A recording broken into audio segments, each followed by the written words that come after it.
Hello everyone, and welcome back to Occult Perspectives. It's nice to be here today. Just about tripped over a stick there. Walking out in the woods, just got off of work. Figured it would be a good time to make a video.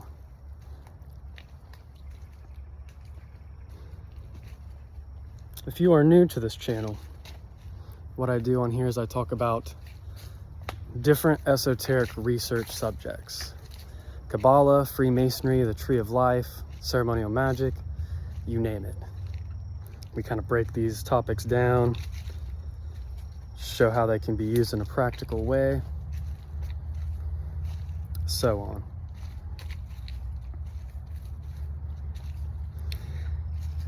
The subject of today, I've been thinking of new subjects to cover, honestly,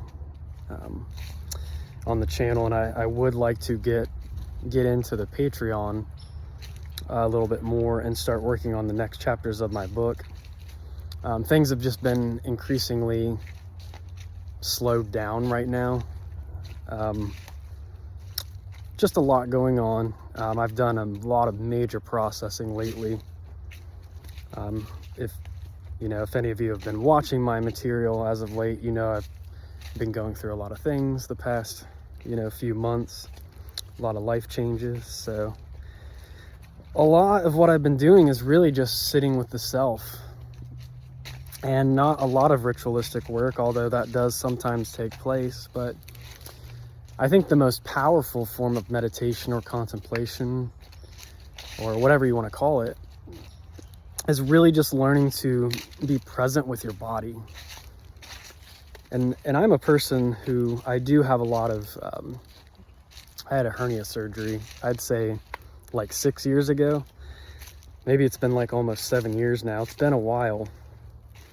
But ever since that operation, I've had weird bodily things I have to kind of work through. I'm sure there's obviously a correlation between pain and either some kind of trauma or just karma, possibly even from before this lifetime. It's hard to say. But I've always just been kind of a dark figure anyway, kind of a shadowy, always kind of in the background type of figure. Although I am eclectic, I am unique, I am different, but I'm not usually the guy that people look at and be like, oh, that's a freak. I don't stand out quite that much. But I'm also not of the mainstream. I never really have been either. I've always been kind of the person who studies the deeper aspects of life and creation in general. And I guess that's kind of what will lead to the topic of today, is the dark shepherd. We've heard of the concept, a lot of us, the good shepherd. Jeremiah talks about it extensively on his YouTube channel. So we'll kind of talk a little bit about the archetype of the good shepherd and what the difference is between that and what I've come to intuitively call and understand it as the dark shepherd archetype. So let's get into it a little bit. So yeah, I think for me, with the stress and anxiety, and I've just been dealing with that a lot the past couple years, and I just haven't had as much time to sit back and really reflect, whereas now I do. So it's I'm finally like learning to calm the body a little bit more, learning to just be with the self, be with the body's sensations. And really, if I just sit there and meditate and really focus on loosening up, you'll feel it when the nervous system starts to relax. And the key is you want to get in the state where you're in the state constantly. It's like no matter what stresses life is putting at you, no matter where you are, you want to feel as if you're right where you need to be. You're right exactly where you need to be, and you're comfortable in your body. Because what will happen with a lot of practitioners or people who practice magic is they get really stuck up in their head and their mind. And this has happened to me so many times. where you're working in the astral, you're working in those more psychic realms, and there becomes kind of this separation from the body and the spirit, for lack of a better term. So it's good to like bring those things together. And there's a lot of superpower, a lot of power in just learning to be comfortable, learning to take slow, deep, long breaths and just be in a relaxed state, even in the midst of stress, even in the midst of chaos.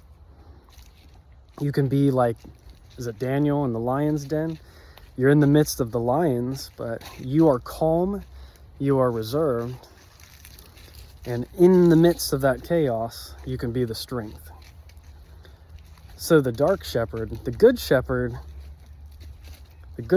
always gives and gives and gives.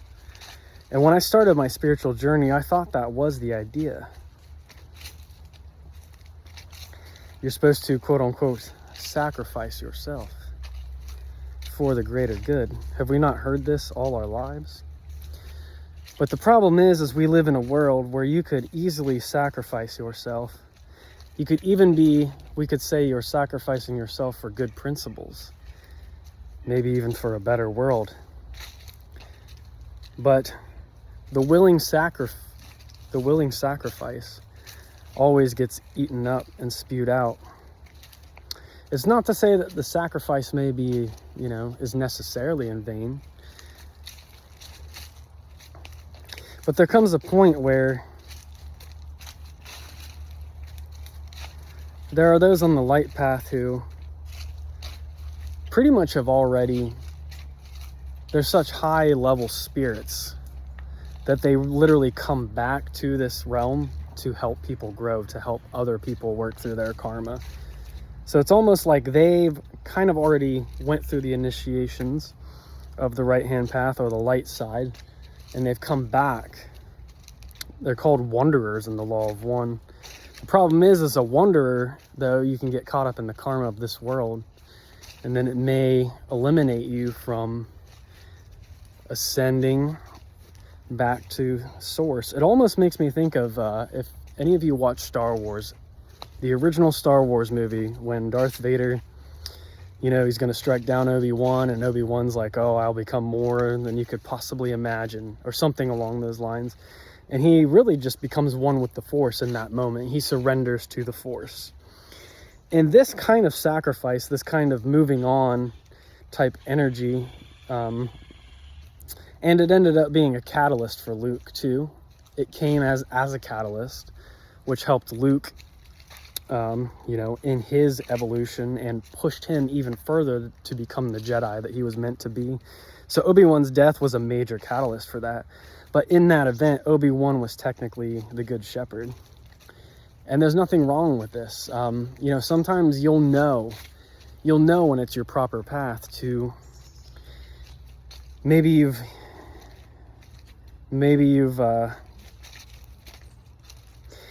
been shepherding someone, you've been protecting them, you've been teaching them maybe even. And then there comes a time where there has to be a choice, there has to be a sacrifice that's made, so that the energy can move onwards. And usually if we look at Christ, if we view it as a literal event, he would be like the ultimate good shepherd, the ultimate sacrifice, so to speak. So the good shepherd ideology is more almost about, it's like laying down, surrender, when that time comes.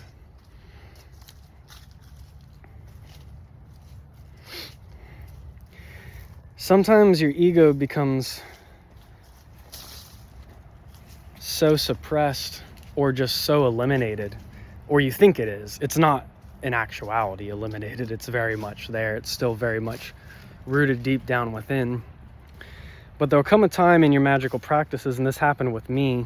I mean, this has really kind of been the way I've felt all my life. It's like, I really do just feel out of place in this world. I do feel like a visitor a lot of the time. So it's like, I'm literally not even here for like almost my own benefit. It's like, really, I'm cool with just probably going back to wherever it is that I came from, or back to source, to be in that that eternal unity bliss, but that's not the work that needs to be done. A lot of people, and don't get me wrong, I'm not saying that life's not supposed to be enjoyed. I'm not saying there's not fun things to do, but a lot of people view life as just entertainment. It's like they're just in it just to see how much they can pull out of the reality to entertain them, or to make them happy, or to make them joyful. It's like, almost like the world owes them something. Never really thinking, and those types of people will never really sit and think about the deeper aspects of why they're really here. They just get, as I like to say, often caught up in the mix of things, caught up in the entertainment, caught up in the, so it literally becomes like life becomes a game. There are many times where you have to just kind of surrender to the life process and just enjoy yourself, just have fun, be at peace. For me, one of the things I've done a lot lately is I've played a lot of video games. You know, I stopped doing that for a long time because I didn't feel a resonance with that. But right now, at this particular moment, it's been good for me to get back into video games. It's really been a therapeutic way to deal with a lot of emotions and stuff. And there's a lot of interesting lore you learn along the way too in those games. If you play a game that has a deep storyline, if it has really profound, you know, content and stories. I don't think I can flip this around. No, just do that. Where are you, squirrely? What? What, dude? I don't know if you can see the squirrel, but they like to yell at me all the time back here. They don't like it when you're in their area. Used to have one that yelled at me when I meditated all the time.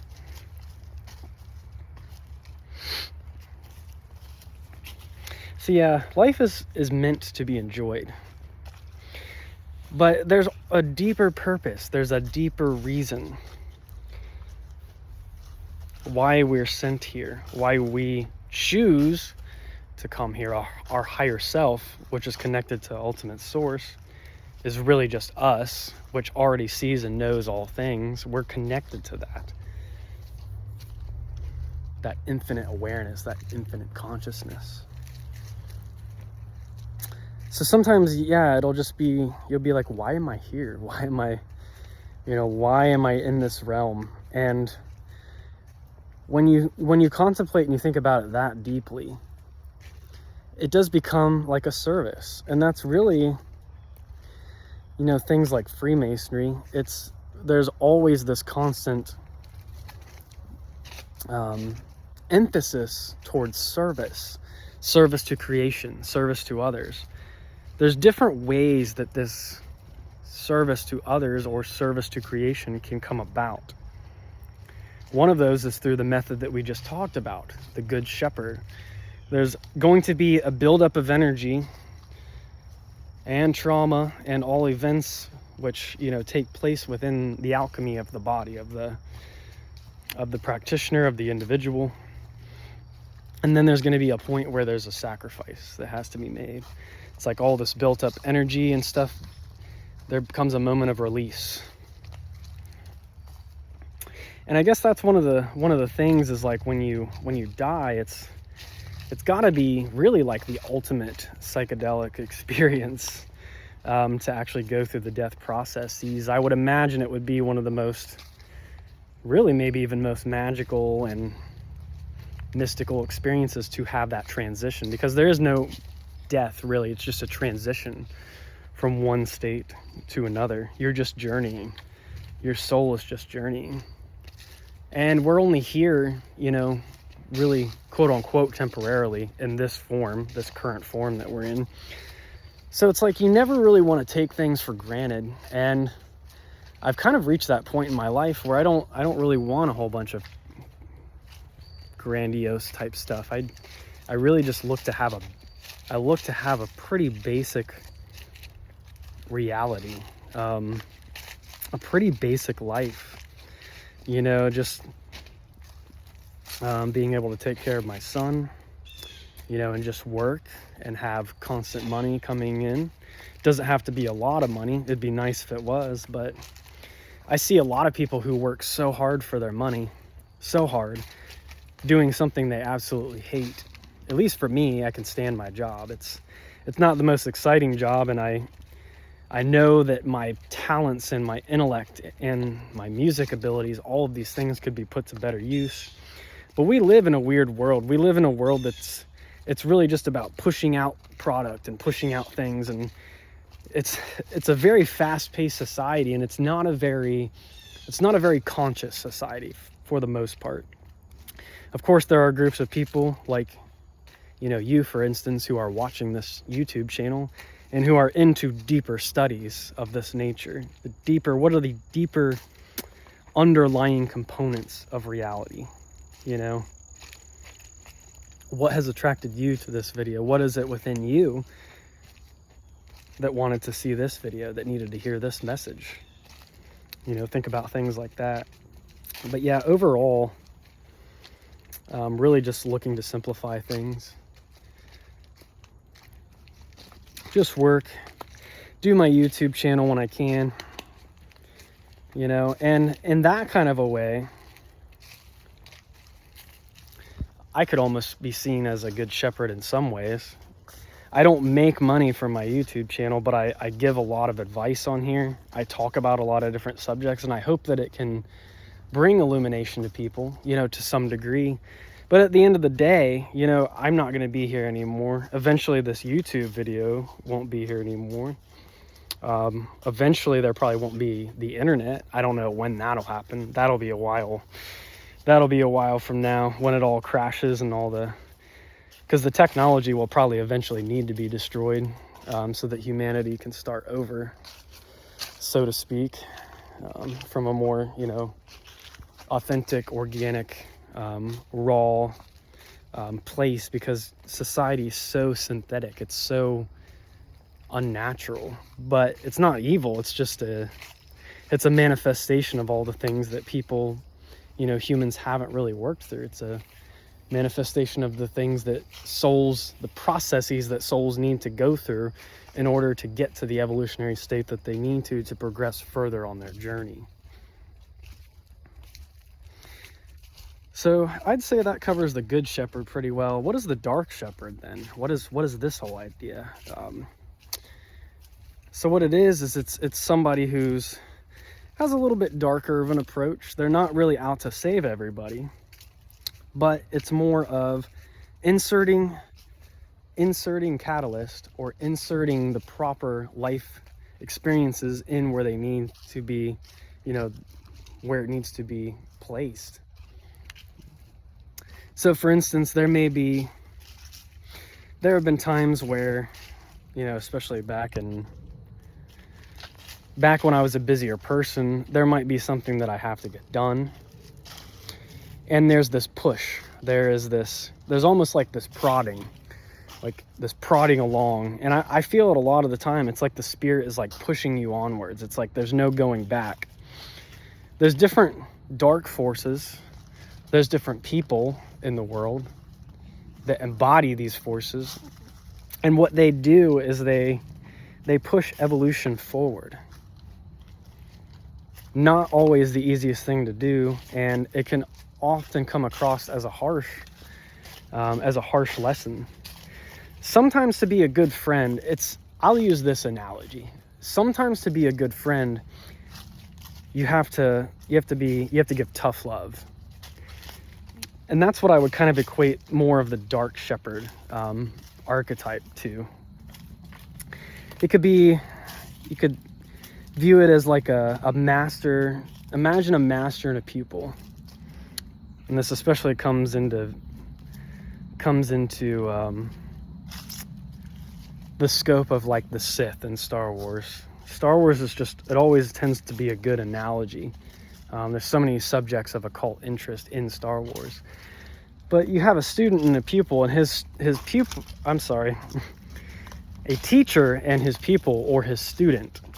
And when the teacher, you know, might be harsh, the teacher might bring about lessons which are actually the student thought were trials or things that were trying to fight against him. But what he ended up realizing in the end is that, oh, this was just a life lesson that I needed to learn. And this person provided the lesson that was necessary for the evolutionary growth or the evolutionary development.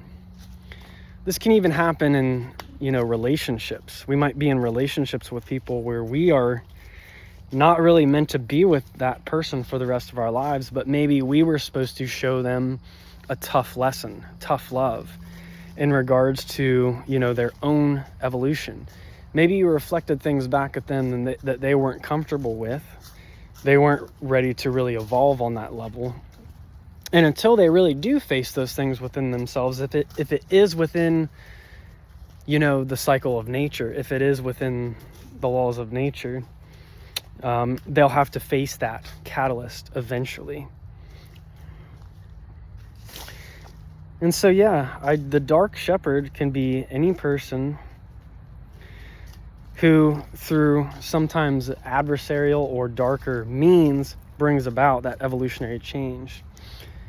I'm one of those people who I will observe a group of people, and if I see somebody who has potential, maybe they're a deeper thinker, maybe they are a little bit smarter than the rest of the herd, so to speak.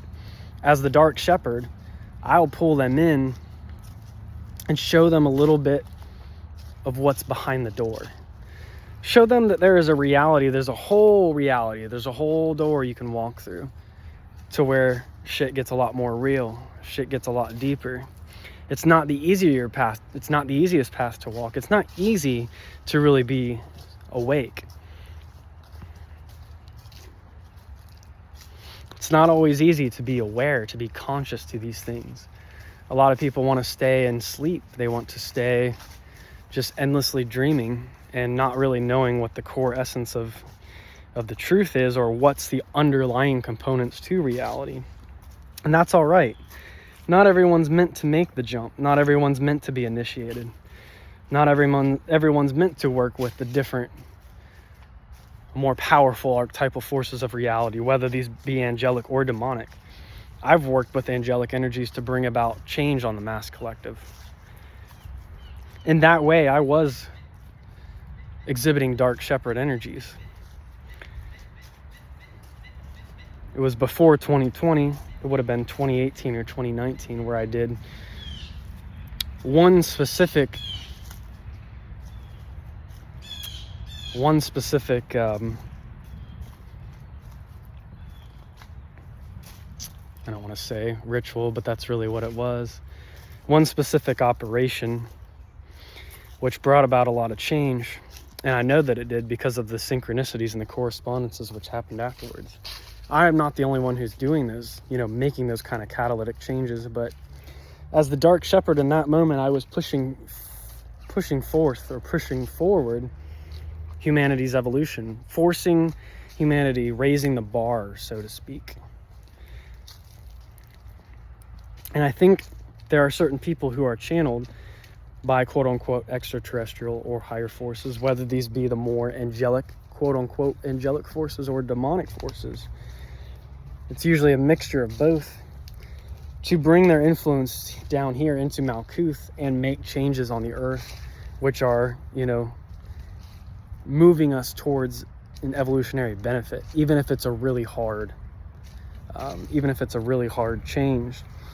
And the universe will push and push and push you, or show you circumstance after circumstance after circumstance, until you realize, oh, that's the lesson.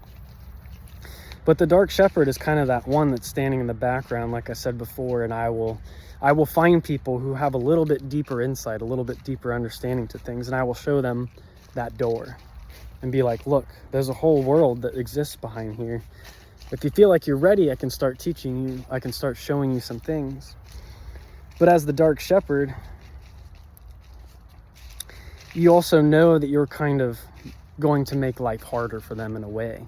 You know that you're going to open doors that will ultimately lead to them probably initiating themselves or being initiated upon by some other force. Once you start studying this stuff, things aren't really the same. once you start really embodying these principles and really understanding the deeper truths, the deeper meanings behind it all, there's really no going back. So in that way, you're kind of pushing the soul towards their highest potential. You're really kind of forcing them to evolve.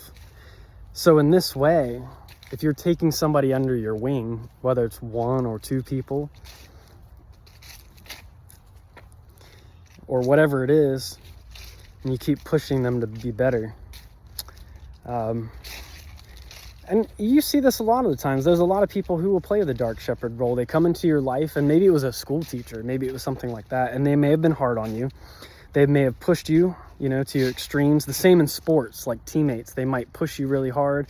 They might even give you a hard time. But at the end of the day, if their intentions were, pure and authentic, what they were really trying to do is they were just trying to make you better. Sometimes this happens with our parents too, especially with like father figures. Father figures always have the tough love. They don't always know how to be soft, soft-hearted, and it's always have this armor up and real strict, real cold, even sometimes calculated. So fathers have a lot of that tough love energy where they really, really care about their child, but they're going to push the child to be the best version of themselves. And in this way, that would even be a dark shepherd type archetype. So yeah, really just initiating people into the mysteries to some degree.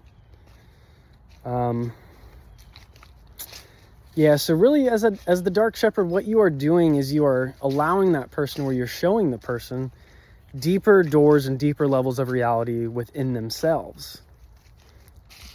And in a way, you may be making life harder for them in the end, but what you're really doing is you're pushing their soul's evolution into the next phase. So even though it's a harsher way, you're not literally being the sacrifice for them. But you are playing a teacher role, typically, or a role which is going to bring some kind of learning. And this is being the dark shepherd. And then we could get into like Lucifer being like a gatekeeper spirit or social memory complex, especially within this local galaxy, which plays one of the biggest roles, I would say, on a local level. That's why when you look at the sigil of Lucifer, at the bottom of it, you kind of see like a square and compasses shape. And then towards the top, you have the straight horizontal bar, which blocks off the way to I believe it blocks the way to the supernal triad. So it's blocking those top 3 Sephiroth. It's blocking Kether, Hokmah, and Baina. And what that's symbolic of is the only way through, or the only way to get to those higher degrees or levels of reality, those genuine states of bliss, is to work through the Lucifer energies, to work through the darker archetype, to work through the dark shepherd, to work with the gatekeepers of different kinds. Even as I'm, making this video,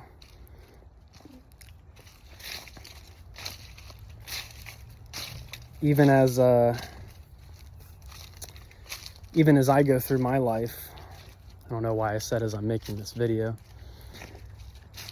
but there are times where, really I had something lately which happened to me, and it was kind of a frightening thing. But instead of seeing it as somebody attacking me, or there being an evil person, that's trying to threaten me or whatever, I saw it as symbolic of the universe instead sending me a message through that person. So they literally are using that person. They used a person to scare me or to threaten me so that it would push me into making better decisions for myself. Almost like a scare tactic. So this, in a way, is very much like dark shepherd type energy too. But I think overall, there's always going to be challenges. There are different brotherhoods of people. We've all heard of the Great White Brotherhood. There's hidden schools. There's hidden adepts. That can see, and they kind of know all, and they're on that different level. They were where we are once. and they're kind of psychically affecting this reality, and they can psychically affect all of us. And I think what those beings are trying to do, you hear people in the New Age spirit community, spiritual New Age, whatever you want to call it, talk about like the Galactic Federation, and I don't think that that's not a real thing. They talk about the headquarters being in Saturn or whatever, but all about this love and light, and that it's a war between like the light beings and the dark beings. But I don't think that's the case at all. I think the highest level extraterrestrial intelligence is actually going to be above like both of those. So if you're viewing something as like a light, as a benevolent race, and then you see like a darker, quote unquote, darker race, like the reptilians, for instance, if you want to like perceive them in that way, there's so many different kinds of reptilian consciousness. You know, there's many different kinds. It's like trying to say like all snakes are evil or all like reptiles are evil. Like that just doesn't make sense. It's just a different type of being. Same with like the Pleiadians. A lot of people say like the Pleiadians are like benevolent. What's another one that's supposed to be like, you've got the Pleiadians, the Lyrans. The Lyrans are kind of the feline type beings. There's all these different types of beings, but what I'm trying to say is if there's a so-called war between these species, which isn't really in the deeper, if you pull the magnifying glass back further, that's not really what's going on in the grand scheme of things. But anyway, there are different races which are going to play more of that positive role, and there are races which are going to play more of that negative role. But a lot of people, they just think that this council or whatever, this Galactic Federation, like it's literally just them trying to root out all the evil beings, and it's going to be like a light warrior type of day, like hoorah, we won. But that's not really what you have to understand. Is that the beings who are at the top of this hierarchical structure, whatever this hierarchical, nature of beings is, the ones at the top are literally controlling all of it. And what I mean by that is the dark and the light. So there are beings which oversee the dark shepherd archetypes, making sure they're played out, making sure that you are facing the proper trials that you need to evolve. So at the end of the day, it's those highest beings that are working with both sides. So really, at the end of the day, there is no conflict. There is no other side. You're just not seeing it from the highest perspective because we're in Malkuth. We're just physical beings. So we're literally just perceiving it from where our senses can, pick it up, essentially. This is where we are. Just hit 3303. That was cool. This is where we just happen to be, right now. So it's an interesting place to be. It's a cool place to be. It's a cool experience to be able to be human. I've had such a really unique life, a really magical, awesome life. I've had so many experiences. I've had so many adventures, and I'm kind of at that point where, for the most part, I'm really ready to just create the foundation of having that home, that safe home life where, whatever happens out there, work, having to do errands, whatever it is that the world, whatever the world is throwing at us, whatever it is we have to go out and do, be adults or whatever. Adult, D-U-L-T, means a boring person. So adult is a boring person. Adult, if you didn't know that. Typically that's what an adult would be for sure. So yeah, it's been a fun experience. It really has. I don't know where I was going with that. I was talking about life experiences and having a really unique life. Oh yeah, just kind of getting back to simplicity. I think simple's better. Honestly, a lot of the time. I think a lot of us, we overcomplicate this life. It's like we try to, it's too much of that positive. Most people are out. They're pushing the energy out. It's outgoing. They're like, what can I do in the world out there? Whereas the negative polarity is the receptive, it's the pulling in type energy. So we have to be conscious and we have to be aware of like what is actually helping us in our soul growth, our soul development.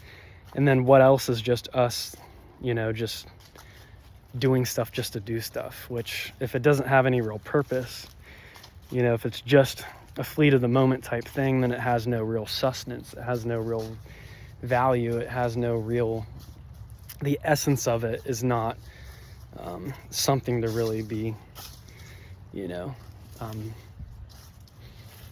something that's not really for us, maybe, ultimately. But yeah, a simple life. Just going out into the world to do what I need to do. And then when I come home, be in a place where the nervous system can be relaxed, where you and your partner, for me and my partner, you know, whoever that will be at the end of the day. Definitely not super seeking that right now, just trying to find peace within my own being so I can create that life where there is that peace, there is that foundation, there is that stability.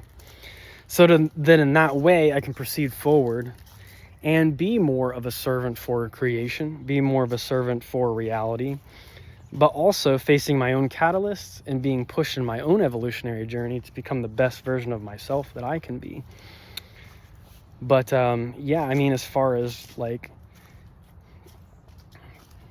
you know, I used to want to be way back in the day, like wanted to be famous with music and wanted to do all these grandiose things. And now that I've had a lot of life experiences, I've even been through the veil of death. It's, I pretty much, even though I'm here and I'm alive and I'm a physical being, in Elden Ring, they call it living in death. I have a lot of death type energy. I had an experience when this was probably a good, at least 13 years ago, maybe even longer, probably longer than that.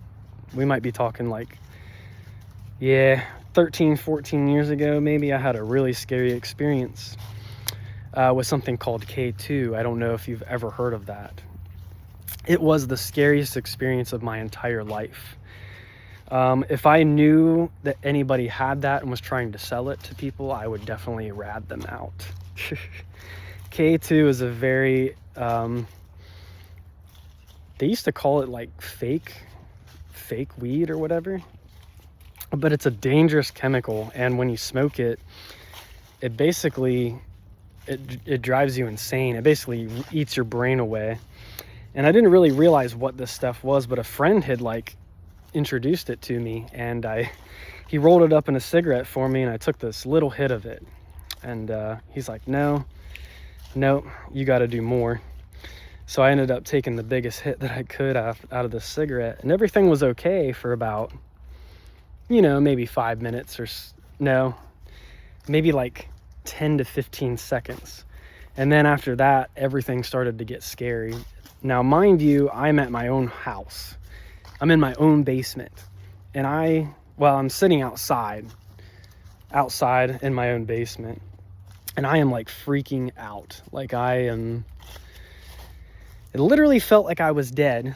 I couldn't really have conscious thoughts. I couldn't even think of what my cat's name was. It was so scary, but it wasn't like a spiritual experience. It was the opposite. It was like being dead, but like realizing there's no afterlife, realizing just a weird type of death energy, not the transformative type of death energy, but literally like death energy. Like, oh, I really messed up.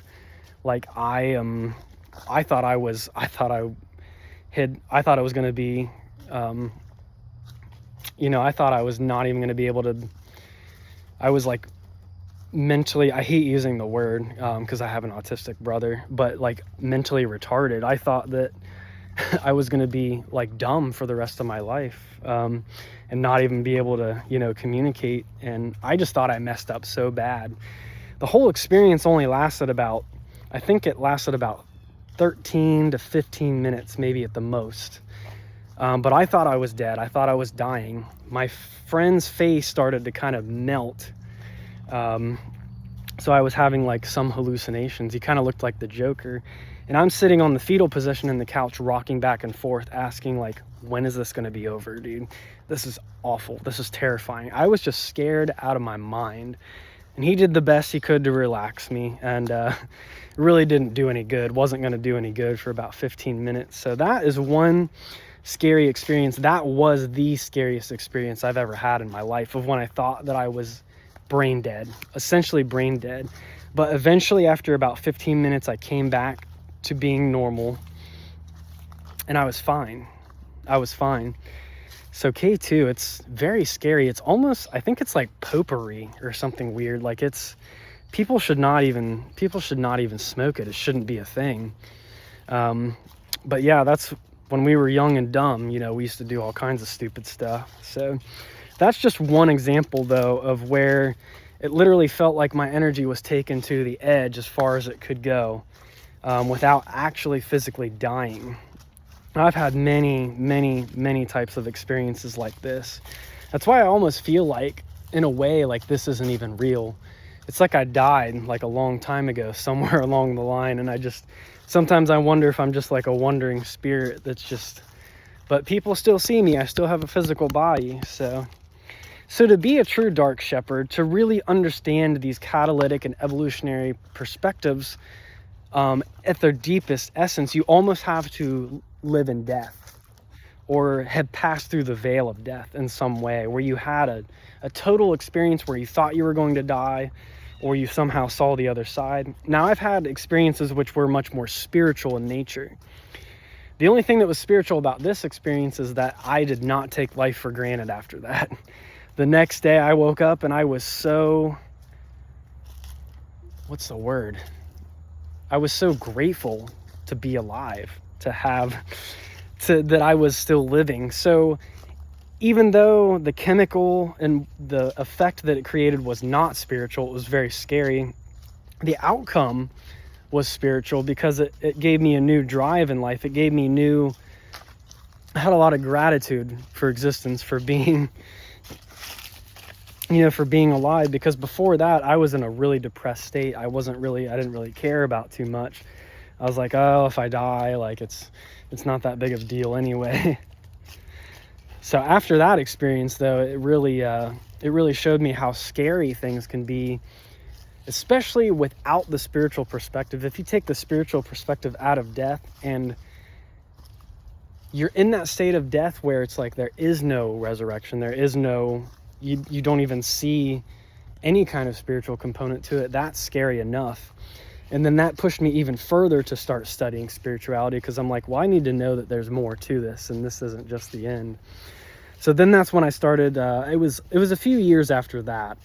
I would say it was like 4 or 5 years after that, I started to get into actual spirituality, and, you know, practices and meditation practices.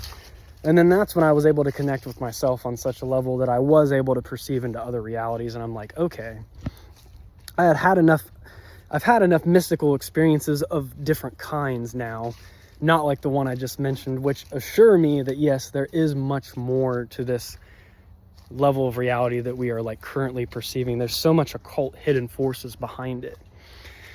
So I would say, in a sense, like, yeah, being a dark shepherd, you become a conduit for creation to bring about catalysts. You are the creation's conduit. I belong to source. I am source. I am creation. I am God. I am infinite. I am the all. All of it is here. This is what's being experienced. This is the density of reality that I'm shifting into. In each moment, I'm shifting into a different course of events. It's like different timelines almost. So you see, the spiritual experience, it's a very personal one. Each soul is going through their own development, but the world is really your own. It's like everything that you're seeing, everything you're experiencing is a reflection back to you of something within. It's this constant reflective thing. And then at the end of time, it's all going to, what's the word? There's going to be a moment of reconciliation. And this happens during meditations, like really profound meditations. I think they call it nirvana. There's different words for it, where it's like total unity, total bliss, extreme bliss. And this is when you have the union with what you perceive to be yourself or your outer self and the universe. You are realizing that it is all one continuous flowing being, you and everything else. And you don't just come to intellectually understand this, you come to know this to be a truth and to be fact through the experience of doing specific exercises and getting to those moments of profound realization that are so profound that you can't even express it with words. And that's how I like to, a lot of the things in the occult world that happen, whether it's archangelic or demonic, they're hard to explain. It's hard to explain like what an archangel looks like or what its energy might feel like to somebody, because it's beyond words. A lot of these things these spiritual aspects, we don't have terms for them. We don't have real words. So am I a dark shepherd? Am I a good shepherd? Who knows? But we've kind of talked about the differences between the two a little bit. And like I said, dark shepherd's kind of just a topic. I'm sure somebody's used that term before maybe, but it's something that I kind of came to my mind. So I think I have rambled on long enough in this video. I could keep going on probably, but I think I pretty much got the basis of what I wanted to say. I threw it out there. So yeah, I think that will do it for this video.